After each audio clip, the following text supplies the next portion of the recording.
Feliz sábado para todos. É um prazer estar aqui na igreja de Richmond. Quero agradecer ao pastor Samuel pelo convite. Quero parabenizar a igreja pelo belo lugar, pela bela música e também pelo belo ambiente que vocês têm aí fora. É um ambiente que certamente convida vocês a terem uma excelente qualidade de vida. Fazendo apenas algumas correções, o pastor mencionou Monte Morelos. Eu não estudei em Monte Morelos, estudei na Universidade México-Americana do Norte. Moro numa cidade chamada McAllen, Texas, que fica a 12 milhas da fronteira com o México. E eu cruzava todo dia a fronteira para poder atender a escola de medicina. Terminando medicina, vim para o Texas, onde eu fui fazer o meu internado. Fiz 1 ano no hospital de Mission. Tive uma pequena clínica maternidade e há algum tempo eu me dedico à consultoria. Estou trabalhando principalmente, no Texas trabalhei junto com a Secretaria de Educação, num programa para reduzir a obesidade das crianças em idades escolares. Não sei se vocês sabem, o Texas é o estado mais pesado da União e a obesidade, principalmente entre crianças de idade escolar, é uma epidemia. Eu vim de Connecticut essa noite. Eu acho que dormi apenas umas 2 horas. Essas últimas 24 horas certamente não tem sido uma boa qualidade de vida para mim. Vocês podem notar pela minha fisionomia que está um pouco assim amarrotado, não é verdade? Mas é um prazer estar aqui com vocês. E uma coisa eu tenho certeza. Em termos de saúde, se vocês assistirem todas as palestras que vão ser dadas aqui, vocês vão poder dividir a vida de vocês em 2 partes. Antes e depois da palestra. Eu quero que você trazer uma verdadeira revolução, mas uma revolução individual na vida de cada um. E nós temos tido muito êxito nisso. Temos tido tanto êxito que igrejas evangélicas estão convidando para dar mensagem, para compartilhar a mensagem de saúde com eles, coisa que há 10, 15 anos atrás era algo praticamente impossível. Eu lembro que na região de Boston, ano passado, um pastor batista me entregou todo domingo. Não tiveram escola dominical, não tiveram nada, só tiveram saúde. Foram 3 horas. E quando eu terminei a palestra, o pastor se levantou, tomou o microfone e falou: irmãos, agora vamos nos ajoelhar e agradecer a Deus por essa revelação. Então, creio que esses dias que vamos estar aqui juntos será de um grande benefício. Mas eu vivo no Texas, um lugar muito longe, venho de longe e tenho boas e más notícias. O que é que vocês querem primeiro? Primeiro as más notícias? Irmãos, nós vivemos num país que é considerado a nação mais rica e poderosa do planeta. Os recursos que nós temos nesse país, aplicado no setor de saúde, torna esse país como uma referência para todo mundo. Para que vocês tenham uma ideia, somente o que nós gastamos no ano 2000 no setor de saúde representa todo o produto interno bruto do México e do Brasil juntos, 1 trilhão e 400 bilhões de dólares. As projeções para o ano 2012 será que se gastará no setor de saúde 4 trilhões de dólares, significando que $1 de cada 5 será gasto no setor de saúde, superando pela primeira vez na história o orçamento de defesa nacional. Nós temos uma tecnologia de ponta que faz o diagnóstico de algumas enfermidades quase que 100% perfeito. E a cada momento nós temos estudos sendo conduzidos buscando melhores maneiras de tratar as enfermidades. Mas existe uma incógnita. Com tanto dinheiro, com tanta tecnologia, com tantos hospitais, com tantos profissionais bem preparados, como se encontra a situação daqueles que vivem nos Estados Unidos ao entrarmos no século XXI com relação à saúde? E eu gostaria de compartilhar com vocês uns dados que tenho do Centro para o Controle das Enfermidades, que é o famoso CDC, que nos dá mais ou menos um perfil da situação da saúde do povo americano ao entrarmos no século XXI. De acordo com o Centro para o Controle das Enfermidades, hoje nós temos nos Estados Unidos 60 milhões de pessoas que padecem de algum tipo de enfermidade cardiovascular. Ou seja, uma pessoa em cada 5 padece de algum tipo de enfermidade cardiovascular. Temos hoje 18 milhões de diabéticos, mas acredita-se que existam 5 milhões a mais que não sabem que têm enfermidade porque são considerados assintomáticos. A cada ano ocorre 1.600.000 ataques de coração, é dizer, um ataque de coração a cada 24 segundos e uma morte por problemas cardíacos a cada 45 segundos. A cada 30 segundos uma pessoa diagnosticada com câncer e a cada 55 segundos uma pessoa morre de câncer. A cada ano, 180.000 mulheres são diagnosticadas com câncer dos seios e aproximadamente 80.000 morrem nos 3 primeiros anos do diagnóstico. 1/3 dos homens que morrem de câncer da próstata. Ocorre nesse país 750.000 derrames cerebrais a cada ano, deixando aproximadamente 400.000 mortes e outras 250.000 pessoas inválidas por toda a vida. Existem 60 milhões de obesos. Uma pessoa em cada 5 está obesa, mais 8 em cada 10 está acima do peso. São 92 milhões de pessoas padecendo de pressão arterial elevada. Uma pessoa em cada 3 tem a pressão arterial elevada. Mas o que é mais assustador, de acordo com o Centro para o Controle das Enfermidades, as projeções feitas há 20 anos diziam o seguinte, que se os jovens e os adolescentes não mudassem a maneira como estavam se alimentando, 6 de cada 10 seriam diabéticos e teriam problemas cardíacos antes dos 40 anos de idade. E as projeções mais recentes da Associação Americana de Pediatria diz que todas as crianças que nasceram do ano 2000 para cá, se seguirem nesse sistema de alimentação americano, mais de 90% serão diabéticos e terão problemas cardíacos antes dos 40 anos de idade. Apesar de todos os recursos que nós temos, apesar de todos os recursos financeiros, tecnológicos, profissionais, nós estamos entrando no século 21 com uma geração de enfermos. Agora, se dinheiro e tecnologia não é suficiente para manter um povo são, onde deve estar o problema? Vocês creem que existe alguma relação entre o meu estilo de vida e as enfermidades? Vocês creem que existe alguma relação entre a maneira como estou me alimentando e as enfermidades? E eu gostaria de comparar com vocês 2 povos que são considerados hoje os extremos no que diz respeito à saúde e qualidade de vida. O primeiro povo que tem a média de vida mais alta do planeta chama-se Hunzas. Eles vivem nos Himalaias, entre a fronteira do Paquistão com a China. Média de vida de Hunza varia de 98 a 102 anos de idade. Mas é interessante que os Hunzas não somente vivem muito, como que eles têm uma excelente qualidade de vida quando já são idosos.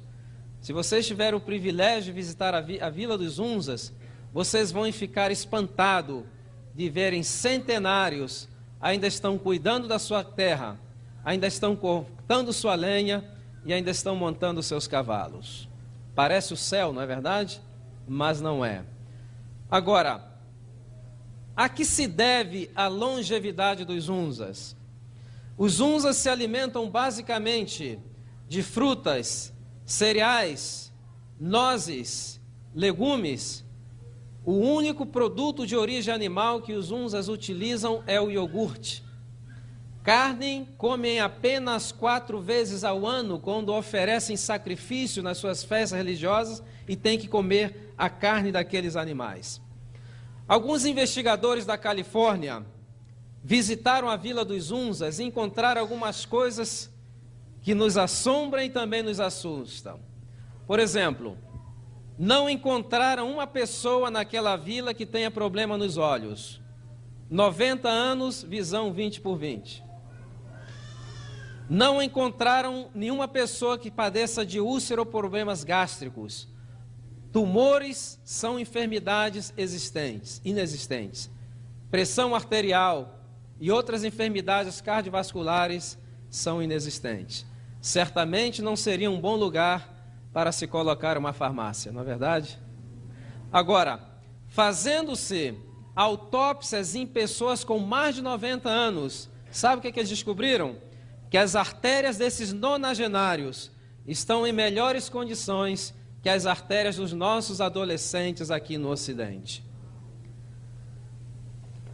Quais são os dois fatores que influenciam a longevidade e a saúde?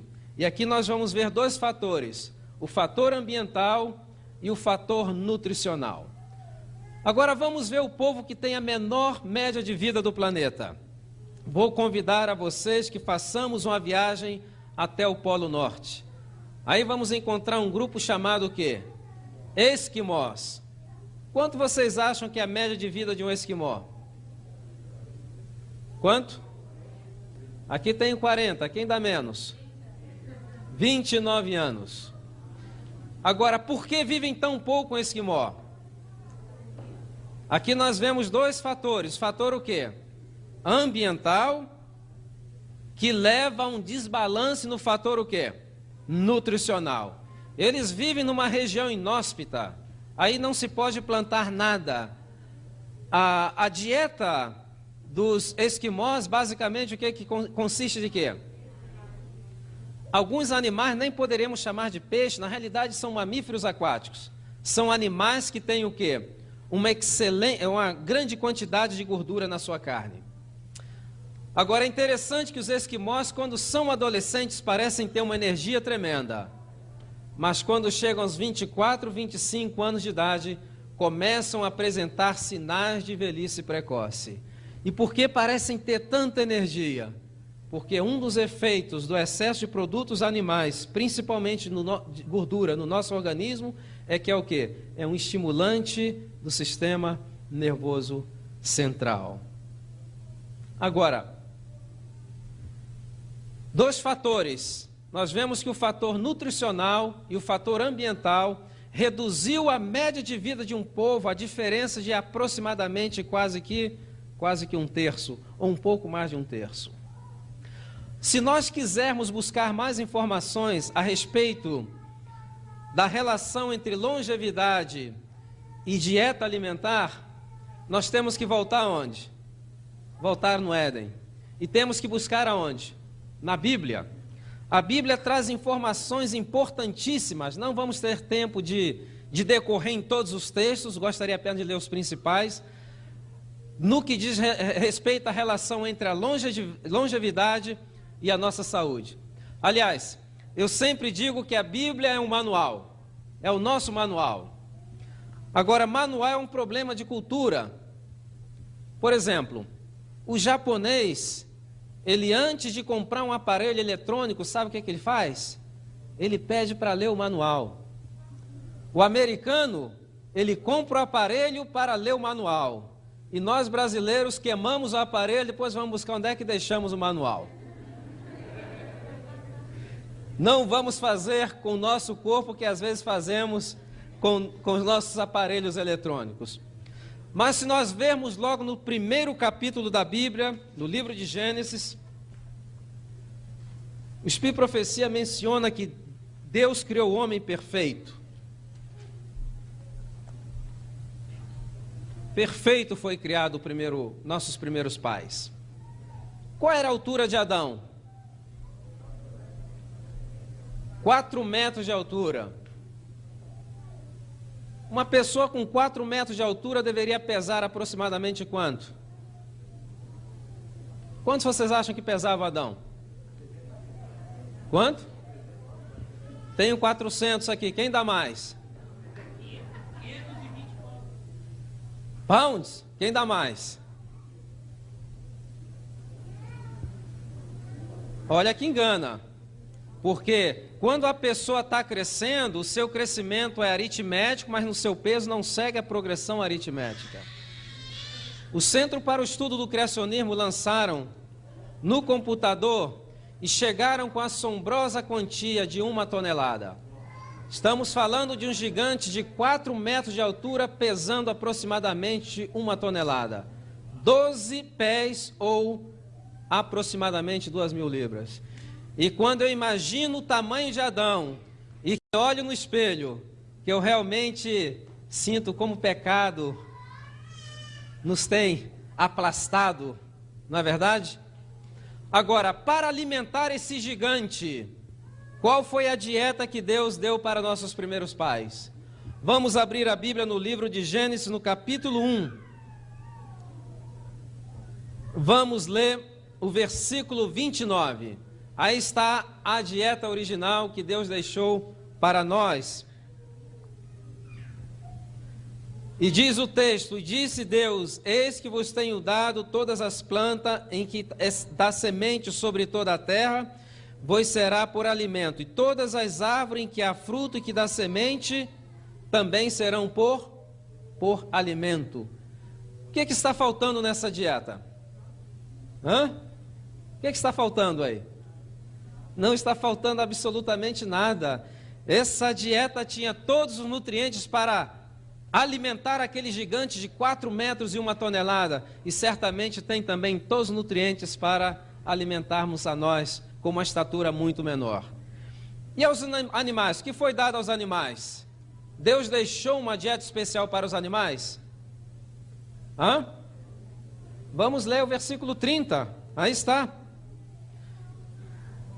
E a todos os animais da terra, e a todas as aves do céu, a todos que se arrastam sobre a terra, e quem tem fôlego de vida, todas as ervas serão por alimento. Pergunta: o que está faltando na dieta dos animais?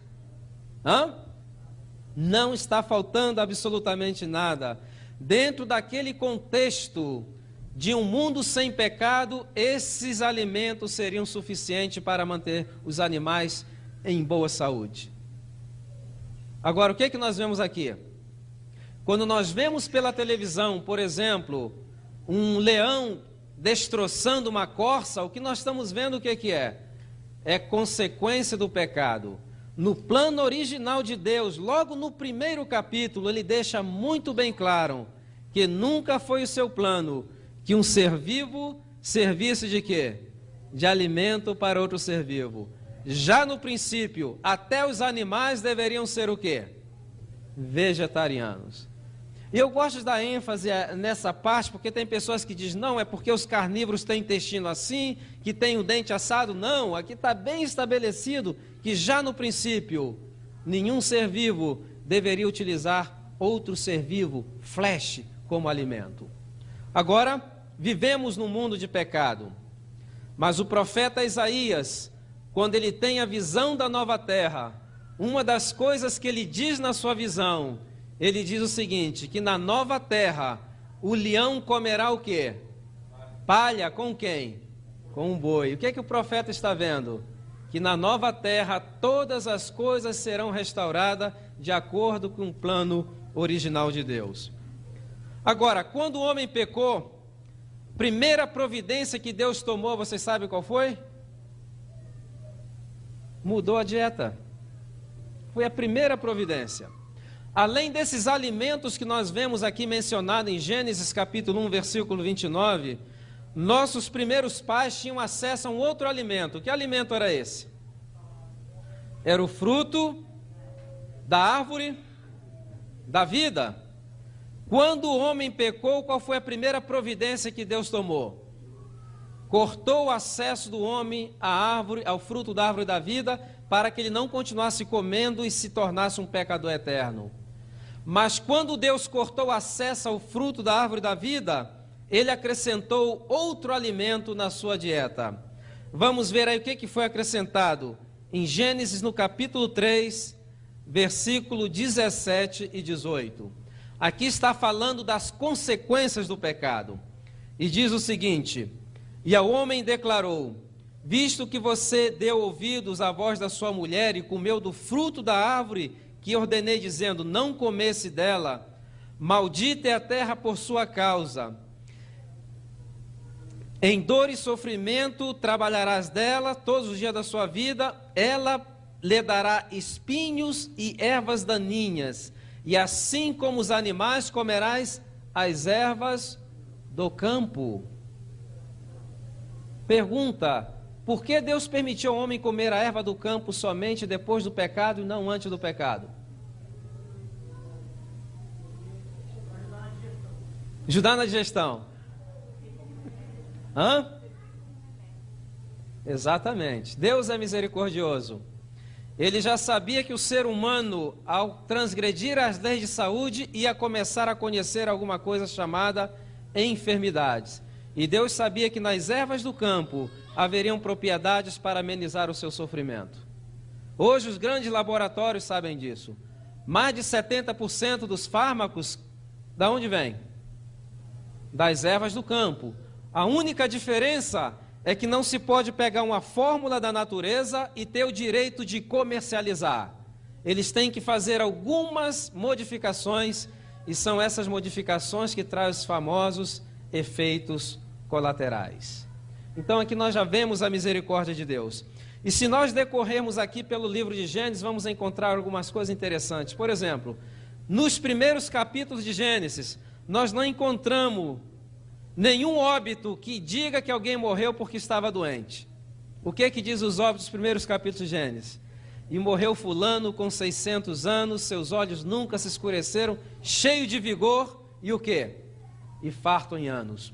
Uma coisa que nós notamos também no livro de Gênesis, que ao contrário de que nós vemos hoje é o que nós chamamos o paradoxo da medicina, é que a vida no livro de Gênesis, dos nossos primeiros antecessores, era marcada por uma característica: era uma vida longa e uma morte rápida. E hoje o que nós temos? Nós temos uma vida curta e uma morte longa, uma morte lenta. Hoje, por exemplo, se espera que os americanos que se aposentarão para o ano 2012 vivam até os 80 anos de idade. Mas também se espera que mais de 60% passarão os 10 últimos anos da sua vida no nursing home, incapazes de cuidar de si mesmo. Agora, se Adão houvesse sido fiel, qual deveria ser a média de vida de Adão e Eva? Se eles não tivessem pecado? Eterno, exatamente. Viveriam o quê? Eternamente. Já veio o pecado, e se vocês leem nas casas de vocês o capítulo 5 todo de Gênesis, vocês vão ver que a média de vida antes do dilúvio era 912 anos. Depois do dilúvio, o que aconteceu? Duas coisas mudaram. Mudou o ambiente e mudou também o quê? A alimentação. Se vocês lerem o capítulo 11 de Gênesis, vão ver que ao mudar o ambiente e ao mudar a alimentação, a média de vida de 912 anos caiu para 286 anos. Nos dias dos israelitas, qual era a média de vida? O que diz o Salmo 90, versículo 10? Que a vida do homem são 70 anos. Quando existe vigor, chega aos 80, mas a maioria deles é o quê? Cansaço, enfado, porque passa rapidamente e voamos. O salmista não estava determinando que o homem deveria viver só 70, 80 anos. Se vocês verem o versículo no final, na realidade ele estava lamentando quão rápida e quão curta se havia tornado a vida. E hoje estamos vivendo mais ou menos? Ou estamos vivendo mais ou menos? De acordo com a Organização Mundial da Saúde, o nosso mundo tem 6 bilhões de habitantes. Desses 6 bilhões de habitantes, 50%, a metade da população do mundo, morrem antes de completar os 17 anos de idade. Apenas uma pessoa em cada 60 chega aos 65 anos de idade e apenas uma pessoa em cada 500 chega aos 80 anos de idade. Estamos vivendo cada vez menos e com uma qualidade de vida o quê? Qualidade de vida miserável. Durante essa semana nós vamos discutir 5 fatores que têm contribuído para essa diminuição da energia da raça humana através dos séculos e o que nós podemos fazer para voltar a ter uma vida de energia, com vigor e o quê? Para podermos ser úteis mais à nossa família, à nossa igreja e ao nosso Deus. E eu vou falar em ordem de importância. Vou começar agora, talvez apenas... Quantos minutos eu tinha, pastor? Ainda tem, né? Vamos falar em ordem de importância. Por exemplo, se você quer fazer uma reforma na saúde na sua vida e você quer começar com a coisa mais importante, qual seria a coisa mais importante para você? Hã? Carne? Não, carne está em terceiro lugar.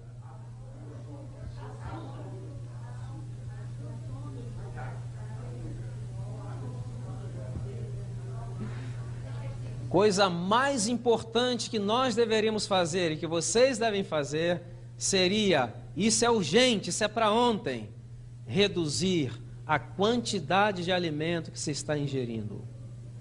Hoje, pessoas que vivem em estratos sociais onde existe abundância de alimentos, estão como que literalmente cavando as suas sepulturas com os próprios dentes.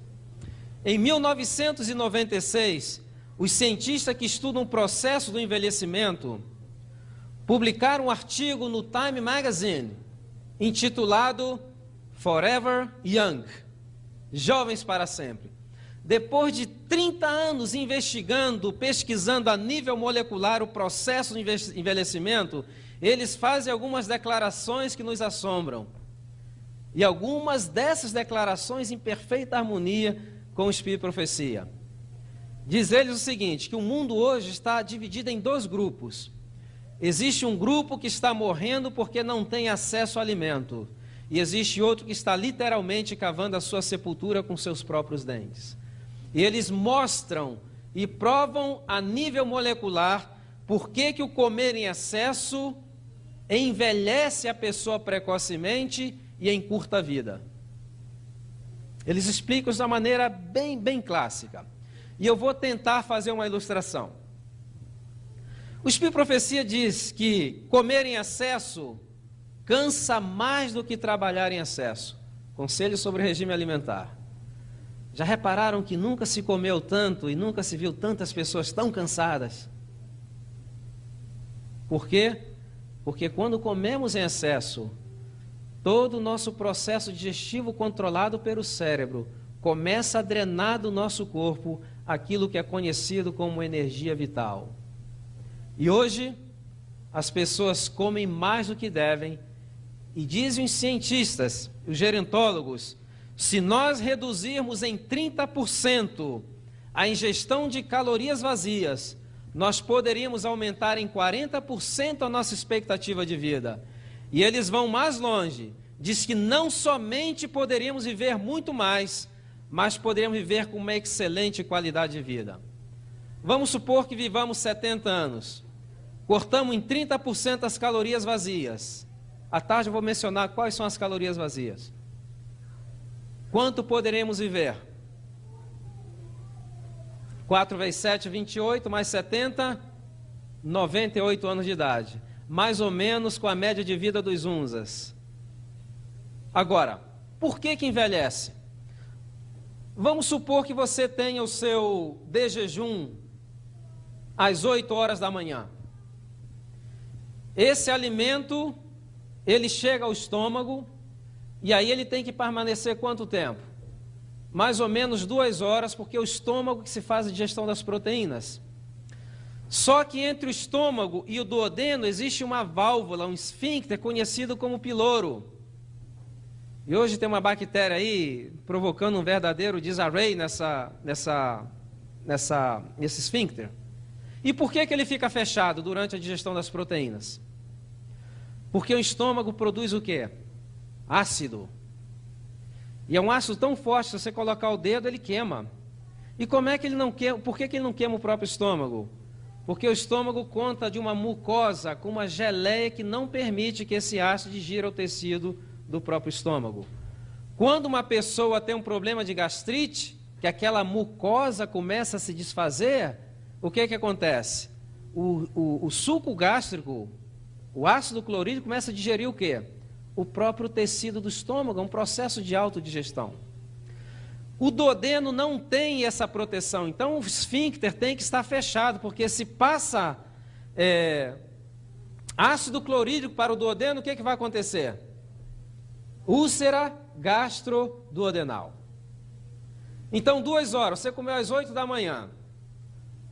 Às 10 da manhã, o cérebro manda uma mensagem para o pilouro para que ele pudesse o quê? Possa relaxar. Mas você talvez comeu muito rápido de manhã, passa num posto de gasolina enquanto está enchendo o tanque, olha lá assim, vê um sanduíche, ou um burrito, alguma coisa assim, e vou completar o café da manhã, o meu de jejum. No momento que você morde aquele sanduíche, o que acontece com o pilouro? Ele volta a contrair. Quanto tempo agora para o sanduíche? 2 horas. Meio-dia, o cérebro manda uma mensagem novamente para o pilouro. Só que o pilouro grita, não, agora estou vendo muito barulho lá de cima. E vem coisa pesada, é horário de quê?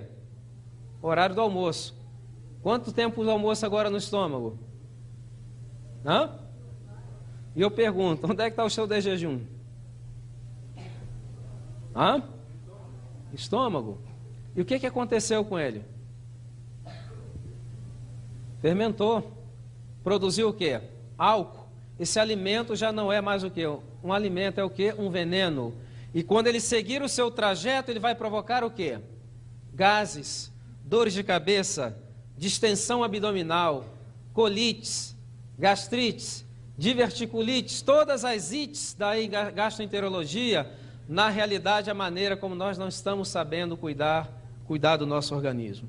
E muitas pessoas seguem assim, às 4 da tarde, às 6 da tarde, e às vezes chegam em casa às 8 da noite, preparam aquele lauto jantar, sentam-se, respiram fundo assim de frente para a vítima, e o que dizem? Agora sim eu vou comer porque quase não tive tempo de comer durante o dia. Passou o dia todo comendo. E aqui vem as primeiras implicações. Às 10h30 da noite, nosso cérebro deveria estar começando a produzir alguns hormônios. Entre esses hormônios se encontra a melatonina. O que faz a melatonina? A melatonina é o hormônio mestre que desencadeia a produção de vários outros hormônios que vai fazer a recuperação do cansaço do dia anterior. E esse hormônio só é produzido entre 10h30 até 1h30 da manhã. Mas chega meia-noite, o que o estômago está fazendo? Está batalhando com aquele frango, não é verdade? Ele não tem como produzir. E quando termina o processo digestivo, meia-noite, meia-noite e meia, a quantidade de melatonina que se produzirá será uma quantidade o quê? Muito pequena. E a pessoa, no outro dia, quando se levanta, apesar de ter estado na cama por mais de 10 horas, quando se levanta está pior do que quando deitou. Por quê? Porque seu organismo não está descansando. Está trabalhando 24 horas ao dia, 7 dias na semana. Aí o que acontece? A pessoa chega aos 35 anos de idade, vai no médico fazer um exame de sangue. Vem o resultado, o médico diz o seguinte, olha, eu tenho uma má notícia para você.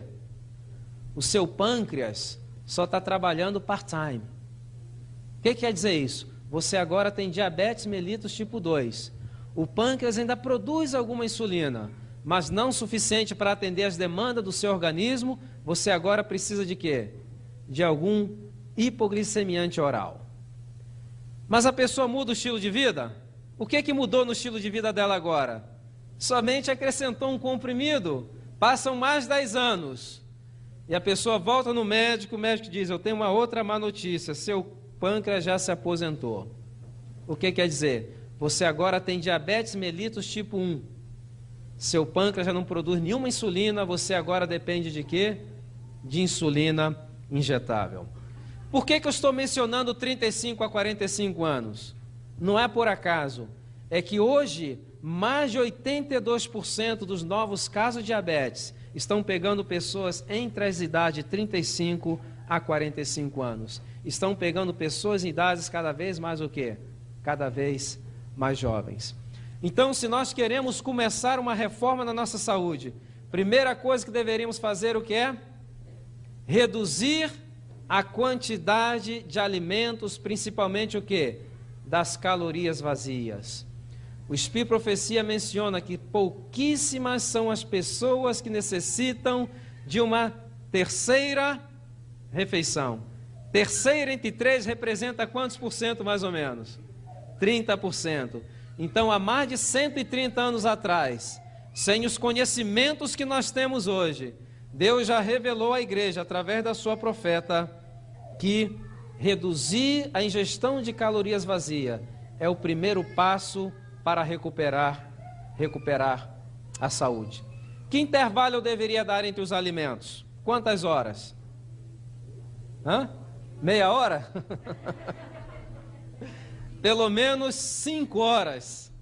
Mas as pessoas perguntam, mas eu não aguento ficar 5 horas. Eu tenho fome. E hoje não, provavelmente amanhã à noite. Eu vou falar por que as pessoas comem muito. E como comer pouco sem sentir fome e se sentir com energia. Amanhã à noite, domingo. Então, o que eu posso fazer? Reduzir o consumo de calorias vazias. E eu creio que poderíamos começar hoje com jejum, não é verdade, pastor? Já são 20 para 1, que tal se a gente se estender aqui até as 5 da tarde? Ou vocês querem se despedir hoje primeiro? Muito bom. Vamos hoje à tarde seguir com os outros passos, logo depois do programa das mães. E depois também, durante a semana, eu queria dar uma parte especialmente para as mães, que está relacionado com a saúde das crianças e também economia doméstica. Como posso comer bem, me sentir energético e economizar? Para concluir essa manhã, vamos abrir nossas Bíblias no livro de Cantares, bem rápido, porque eu sei que de tanto falar em comida, vocês já estão com fome. Livro de Cantares, no capítulo 2.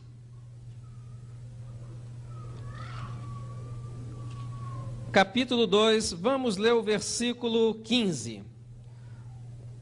O texto diz o seguinte: apanhai-me as raposas, as rapozinhas que estragam a vinha, porque as nossas vinhas estão em flor. O que Deus está dizendo para a sua igreja através desse texto? Para nós compreendermos esse texto, temos que compreender que o povo de Israel era um povo agrícola. E entre os produtos que plantavam estava o quê? A uva. E quando os vinicultores plantavam suas vinhas, eles tinham cuidado de colocar ao redor da vinha o quê? Cerca. E eles colocavam os paus da vinha, da cerca, mais próximo possível um do outro. As raposas grandes não conseguiam entrar, mas as raposinhas pequenas, espremendo-se entre as varas da cerca, entrava uma, entrava 2, entrava 15, entrava 20. Mas espera aí, raposa não come uva ou come? Não, raposa não comia uva. Sabe por que as raposinhas entravam na vinha? Porque não existia lugar melhor para as raposinhas brincar do que dentro da vinha. E elas começavam a brincar, e a vinha em flor, e começavam a saltar, resvalavam-se nas ramas do vinhedo, e quando o vinicultor vinha pela manhã, que olhava as flores, onde é que estavam? Pelo chão. Ele colocava a mão na cabeça, já sabia que essa colheita havia sido o quê? Arruinada. O que Deus está tentando dizer para nós hoje, irmãos, é que nós como igreja,